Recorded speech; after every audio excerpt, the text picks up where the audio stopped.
Hi everyone, my name is Sergio Sanchez and this is my project for Rethinking Meat. Today I'm going to show you how to make a simple yet delicious recipe using nopales, also known as cactus. They are very tasty and they are also deeply rooted in Mexican culture and identity. So probably you know that in the USA, Mexican food it's often seen and portrayed as meat heavy. Think about carnitas, carne asada, or even barbacoa, which are yes very authentic and Mexican dishes. However, they are very meat heavy. But the truth is that traditional dishes are actually plant-based in Mexico. For example, the cactus is so central in Mexican culture that you can actually see it in the Mexican flag, which in the middle it has an eagle which is perching on a cactus, holding a serpent in its mouth. That actually comes from an Aztec myth where it said that once the indigenous Aztecs would see this, would actually found what now is Mexico City. Back then, before the Spaniards came, that was Tenochtitlan. But yeah, they saw this sign and they decided to build their city. A little bit about history related to nopales. Nopales are native of Mexico and they are essential to the diet of indigenous people like the Aztecs that I already talked about, or even the Mayans in the Yucatan Peninsula. This culture has mostly vegetarian diets. You can think about the milpa traditional food system, which includes corn, beans, tomato, squash, amaranth, and of course nopales. Something interesting about the Mexican traditional food that's very plant-based and very available also in Mexico is that we also use zucchini flowers, and there's this special type of corn fungus that's actually kind of considered a delicacy called huitlacoche, and it's delicious, full of protein and whatnot. Let's get into the recipe. As I mentioned today, I will be making nopales or cactus. I will present the ingredients. I will use 2 cups of diced chopped nopales. I will also use 3, well, say small julienne cut tomatoes, which also a fun fact, the word tomato comes from the Nahuatl word tomatl, and the Nahuatls, they are an indigenous community that live in around the center of Mexico to this day. They have also give the word chocolate to the word chocolatl in Nahuatl. But yeah, those are 2 words that are used pretty much all over around the world that come from Mexican roots. We will also use some cilantro. I'll chop the cilantro, and I will use also half an onion chopped. I have over here some boiling water, and what I will do is slice the nopales and make some rectangular cuts.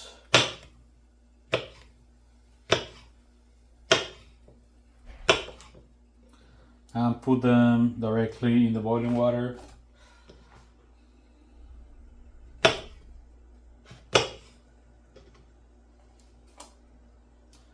The nopales will boil for around 7 minutes, and while I will be slicing and boiling the nopales, I will also be slicing and dicing the other ingredients. One thing that I need to say is that nopales are widely available in Mexico, particularly in the central and northern regions. It's very common for you to find nopales pretty much everywhere you go. It's a delicious tangy taste. For example, these ones I bought at Cardenas Market in East Palo Alto, which is right in front of the IKEA. They're, I would say, fairly cheap considering that they're exported from Mexico. For 3 nopales, I paid around $3. So it's good price, good value. So I just finished slicing my nopales. As I mentioned, here I have boiling water with a pinch of salt. I would let that boil for around, as I said, 5 to 7 minutes, and I'll be back with the rest of the recipe. Great, so I have cooked the nopales fully for around 5 minutes. Then I also drain the nopales and I rinse the nopales.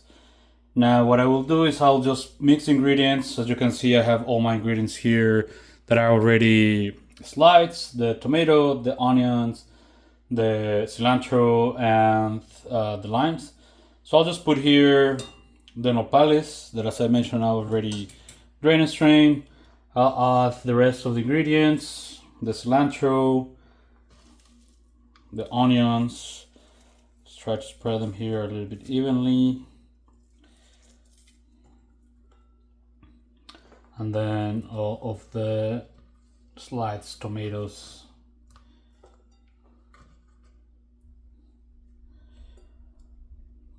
I will squeeze a whole lime here.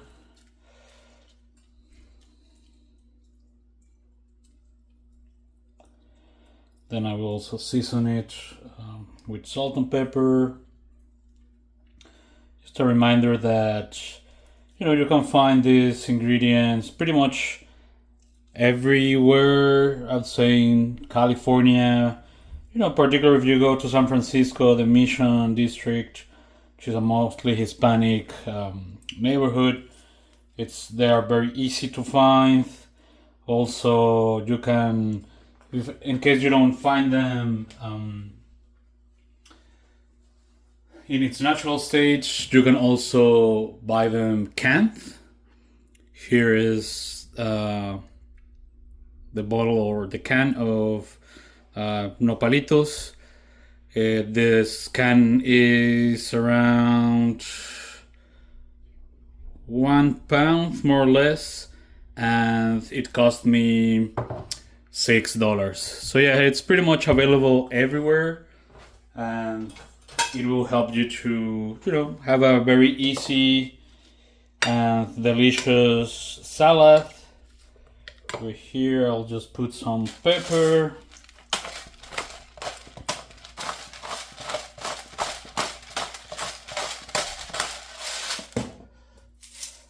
Add some salt.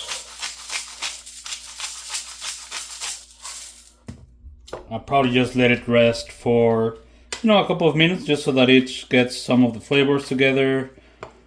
As I mentioned, this is a great substitute for any type of meat, particularly the nopales. The structure, it feels very meaty to some extent. As I mentioned, the flavor is very tangy, delicious. You can either eat it just like it is right now, or you can put it as a side and have some extra protein if you want. And as I mentioned, this is pretty much available everywhere you travel Mexico City, or in central or northern Mexico. It's not that mainstream here in the USA because, as I mentioned, most of the cooking that we have here is very meat oriented. But well, now you have a recipe that involves only vegetables, fully vegetarian dish.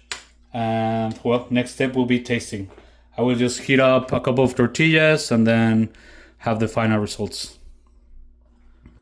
Great, so now I have warmed up my tortilla over here.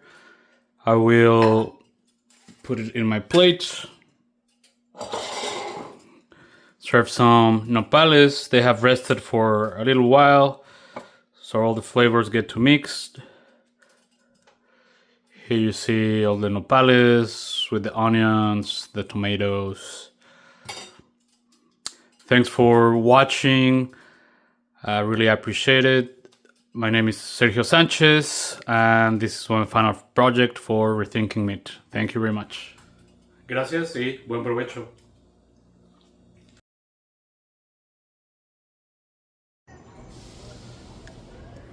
Another good way of preparing cactus is on the grill. So right here I have my cactus, and what I will do next is just do a couple of slices here, a couple of cuts.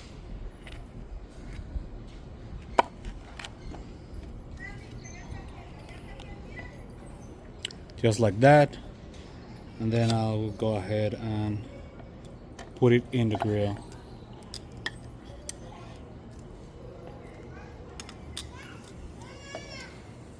I will probably let the cactus on the grill for about 1.5 minutes from each side. Then I will turn it, and then I will show you the result. Here you can see the cactus start changing color from a bright green to a little bit more of a dark green, and you can see now the grill marks. And there you have it, just like that, a grilled cactus. I'll probably just add a little bit of salt, some pepper, and squeeze of lime, and perfect substitute of protein. The texture is very similar as if you were chewing meat, and considering it's on the grill, the flavor is just smoked and really nice and good of flavor. I would probably also use a tortilla, probably put some hot sauce. There you have it, a really nice and delicious cactus, or nopal in Spanish, taco.